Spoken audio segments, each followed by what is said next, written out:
What's good, Wagering World? It's your boy Five Star in Vegas, broadcasting live as always from beautiful Summerlin, Nevada. In here with my co-host, my guy, the only Sacramento Kings fan that I know. What's good, Spreader? How are you this morning? I'm doing great, man. Wasn't an exciting game, but more money in the pocket, right? The wins keep racking up in these NBA playoffs. We had a good first half. We had, at least, at least they weren't down by 18 at the end of the first quarter.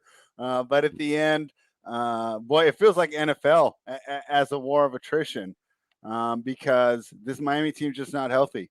And I, Yeah, I do wonder because I know that you've been high on Boston all year and I'm saying that, and I'm not trying to take anything away from Boston. From what I've seen, even if Miami was healthy, I don't know if they would have been enough. But I think we probably would have had, from a fan's perspective, a more entertaining series. Miami's backcourt doesn't even make a field goal. That's not good. right. But Kyle Lowry's not himself. Jimmy Butler's not Yeah, himself. 4 of 18 from the field from Jimmy Butler. And boy, where's Bam, man? This is the yeah. time you got to step up if you're really that guy, right? He went You over looking 15 and a half. okay, but he looking like East Coast DeAndre Ayton out there, right? Like, is he really affecting the game? He went over 15 and a half for me, so I'm pretty thrilled with him. But Yeah. yeah, man, Boston has these guys wrapped up. I expect a full-on effort, probably one of the best coaching jobs ever by Spoelstra for Game 6, but it's still not going to matter as the game wears on. As we said, right now the Heat are a very, very banged up bunch. The Celtics are as well, but they have better replacements and people that they can put in. As you see, Derek White, he's looking amazing, man. And do you remember that back in the series, a couple of times that he started, they've won by huge margins. So I don't know about how much Marcus Smart. I know he contributes on defense and hustle points and things like that, and he has a huge plus minus when he's in the game. But for some reason, the team looks really good offensively when Derek White's there. And a lot of people forget that when he was in San Antonio, that he was the guy. He was the Mhm. guy in San Antonio. And speaking of San Antonio, one of my homies uh, was on the herd today, Steven Jack, and he was talking about the same thing we were speaking about um, how terrible these playoffs are being. He said this is from lack of heart. He's like, they're not even trying out there, man. They don't have the heart that we had when we used to play. What do you think about that? Yeah, or lack of basketball IQ. I Yeah, mean, I don't know what the numbers were, right? But the Heat ended up 7 from 45 from three. At what point yeah, do you say, "Hey, it's not going in"? Maybe I yeah, should try and get to the rim. But what is yeah, getting to the rim? It requires effort, requires heart, because you can take some contact. These yeah, Celtics ain't going to let you get an easy layup. So yeah, that's going to be contact. You're going to be hitting the floor. You might have a point because they seem pretty content. And to be fair, a lot of these are wide open shots. But hey, after I missed 3 wide open shots in a row, I mean, Max Struess, right?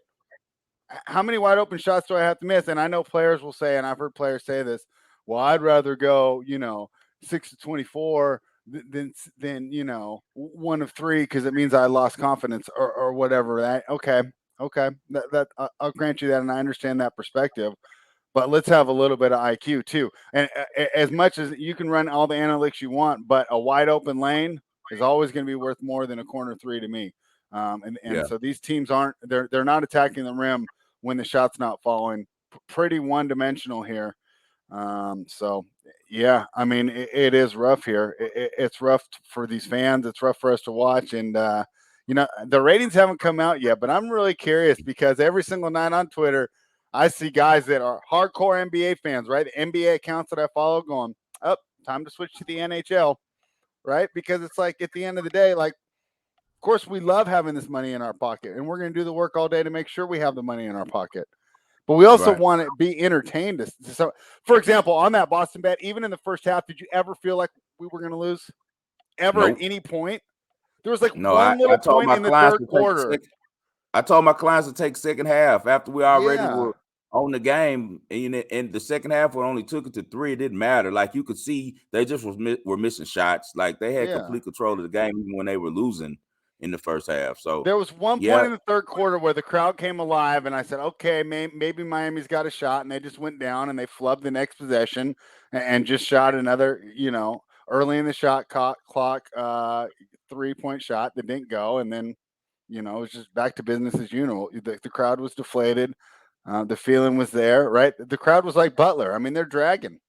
They're dragging yeah. because it hasn't been fun. So, be interested to They see were how it goes. complaining too about the Jack and Colin were talking about the corner three, and Colin was suggesting that they need to eliminate it from the game. I And agree. Jack was saying some things about that, it's the easiest shot, and Bruce Bowen wouldn't even be in the league, if it wasn't for the corner three, and a lot of other guys who were just defensive specialists, but because that's how easy of a shot it is from that corner. Well, they would just adapt. The thing was that coach said, we can't have you be a zero on offense. We need you to develop something that makes you viable on the offensive end, and that was the easiest thing, right?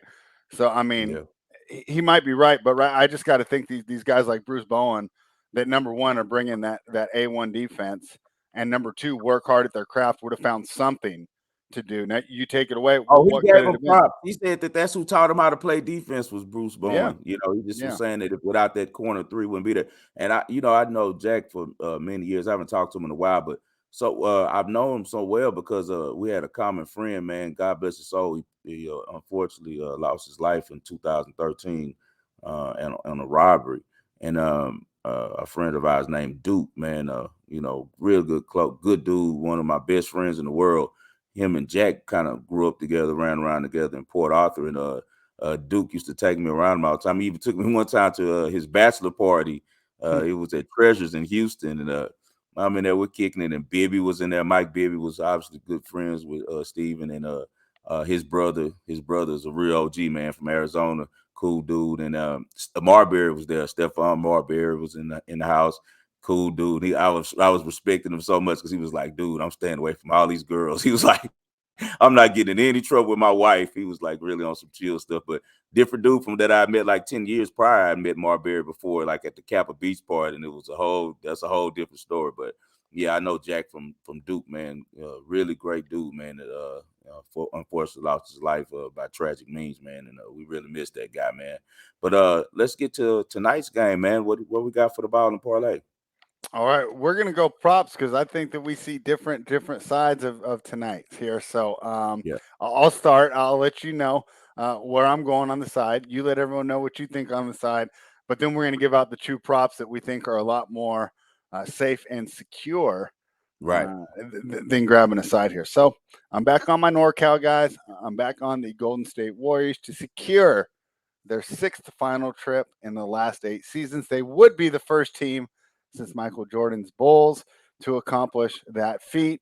And, hey, we saw a great shooting performance from the Dallas Mavericks at home in game Yeah. 4. Reggie Bullock, right? He bounced back from the 0 from 10. He was 7 from 10 or something excellent. Kleber bounced back as well. I just don't trust these guys to get it done on the road. This place is going to be absolutely wild tonight, the Chase Center. And we know the Warriors feed off that. We know they're front runners. We also know they weren't too concerned about that game 4. All right. They were pretty quick to just wave the white flag and just start getting ready for tonight. I think it's going to be a whole different ball game here in the Chase Center. And as we talked about, this 3-point variance, it makes these spreads pretty much. I mean, who's lost and covered, right? I mean, it hasn't Yeah. happened since round 1, it feels like. You just pick the winner. Just pick the Yeah. winner and lay whatever because they're not throwing double digits up there. And at some point they might. I mean, maybe we'll look back in 2 or 3 years and say, hey, remember when they used to put -7s up and they should be Yeah. -10s because the 3-point variance is making these margins so wide. They gotta move it back. They gotta at least move it back. It's too easy right now. It used to, you had to earn a 3-point basket when it initially came into the league, but now these kids start shooting from range so young. You have to push back the line, I think, a little bit. It's too Yeah. easy right now for to make these shots, and as you said, it Well, makes the it seems game. too easy, but the Heat went 7 of 45. What happens is it's too easy to take the shot. I think it's too easy to take the shot. It's too easy to generate a wide open look. But hey, when you were Boston last night and you're letting Max Strus get 8 attempts, that means that your defense did something right. because it's Right. not Jimmy Butler, it's not Bam, it's not Kyle Lowry, it's not Duncan Robinson, right? It's like your fifth best offensive option, and we left them wide open. But But they're taught he shot a higher percentage than Duncan Robinson from the three this year, didn't he? yeah, he did. But Yeah. I'm sure it's supposed even to if you want him just look at pulling that motion shot. and shooting motion, though, right? I mean, you would just say, hey, right, like Duncan Robinson's probably the better offensive option anyway. Strus a better player than Duncan Robinson, brother. Better player, but Robinson's Yeah. a better scorer and a better shooter. I don't Just agree with because. that. The reason why is because I saw him playing college, and he has a lot more to his game than that. He just turned to a glorified shooter there, but Strus can play, man. He can No, play. I'm not saying he can't play. I'm saying Yeah. as a shooter and a scorer for what they want in the offense, where they just post up and shoot threes. You know, he's Well, I don't think Spoelstra agrees because who's getting the minutes in the well playoffs? because Duncan Robinson's like me on defense. It'd be like me out there trying to cover people. I mean, he's just getting torched. That's why Spoelstra won't play him. If it Yeah. was only an If offensive your game, offense is good enough, if it was ask Horace, Trae I'll bet you Young, Robinson would be playing. look, Trae Young wouldn't be in the league if that was the case. If your offense is good enough, you're No, gonna okay, play. but he ain't. Duncan Robinson ain't no Trae Young. Come on. Well, Right? Trae does got nice hands on defense. He's got everything, and he can pass. You know what? I think Trae might have won the Big 12 Defensive Player of the Year one year, actually. Yeah, I'm sure, but he does have good hands. I'm thinking about his size. You're right. He does play defense. It's just he's a mismatch in the post. But just to swing it back to tonight, I just, it comes down to these role players making threes. A lot of times it hasn't happened on the road, and even for the Mavericks in Game 3, it didn't happen at home. So, that's why I'm on the Warriors. Let me hear why you like the Mavericks. I like the Mavericks just because all playoffs they've responded in these type of situations. So I have to take when I'm getting more than 2 baskets, and I also have clearly one of the better players in this series. Initially, I thought he was the best player in the series, but now I don't know so much. He's a little wet behind the ears, so he has a little growing to do. But I think Luka does show up big tonight. I don't know if I trust 34.5, but I think that he leads this team. And I think that I like the Mavericks for sure, plus 3.5 early, and all of the public's gonna go with that 3.5 with the theory that Warriors got blew out last game, they're gonna jump all over them. I think Jason Kidd's gonna come with a great game plan. Initially, he's done that all playoffs long. Anytime that they were facing elimination, big road games, they've stepped up and they played well.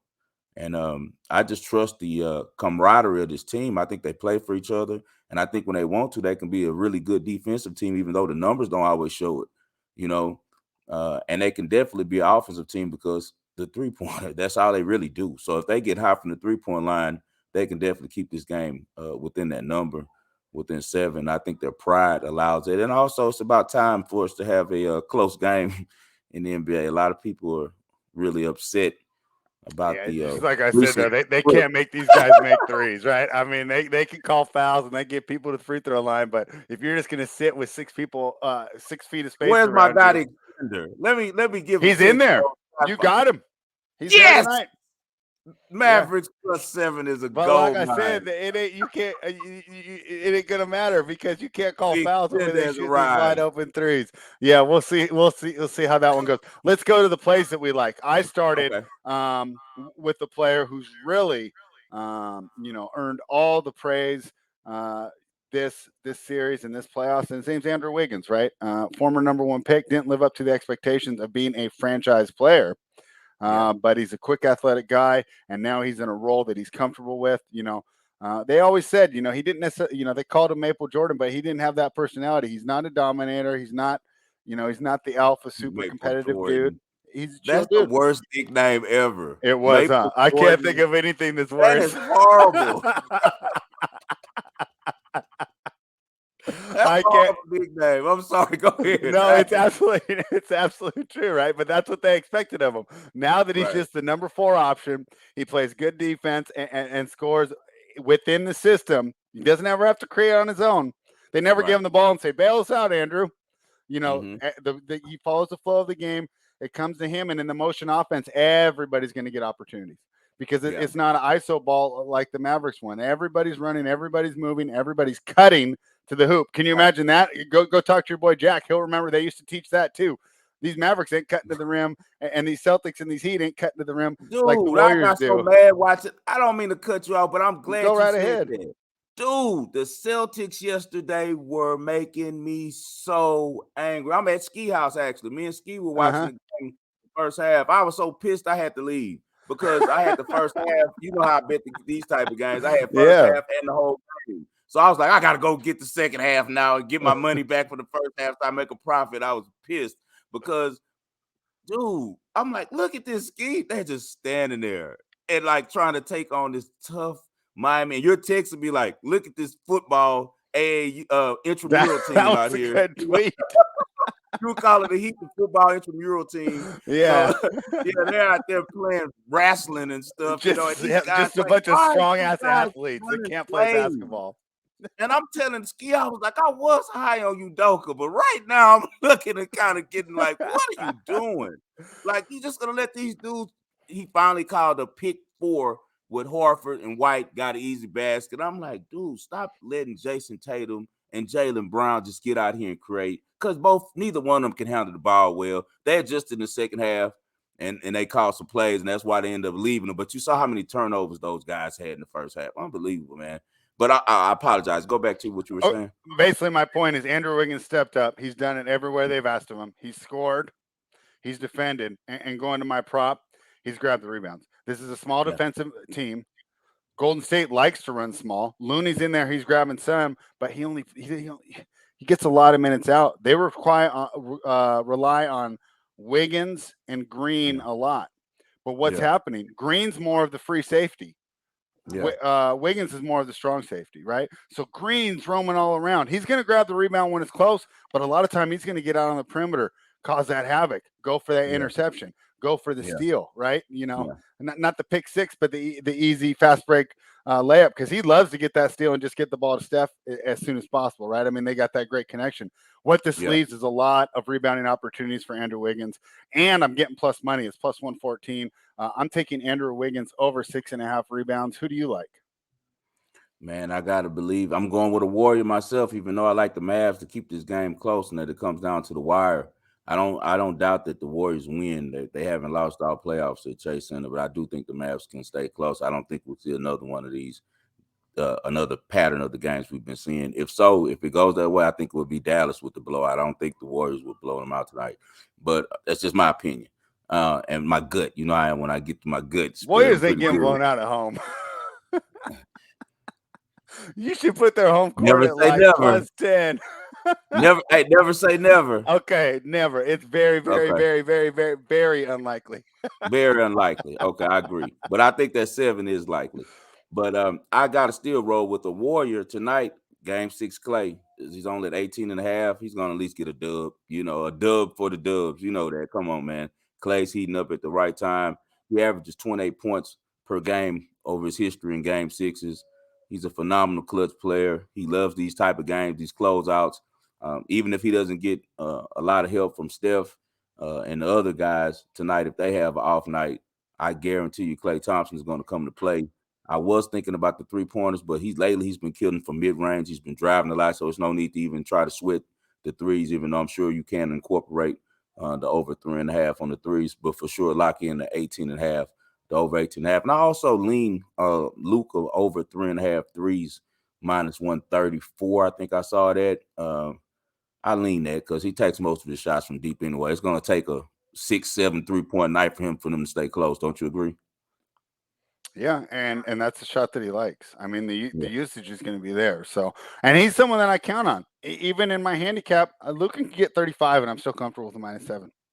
Right. You see what I'm saying? Because who I'm worried about, and I like Brunson the most out of all of them, right? Yeah. But really, for the Mavericks to cover, let's already just write Luka in, right? Like if we're doing DFS, just lock him in for 60 fantasy points. Right.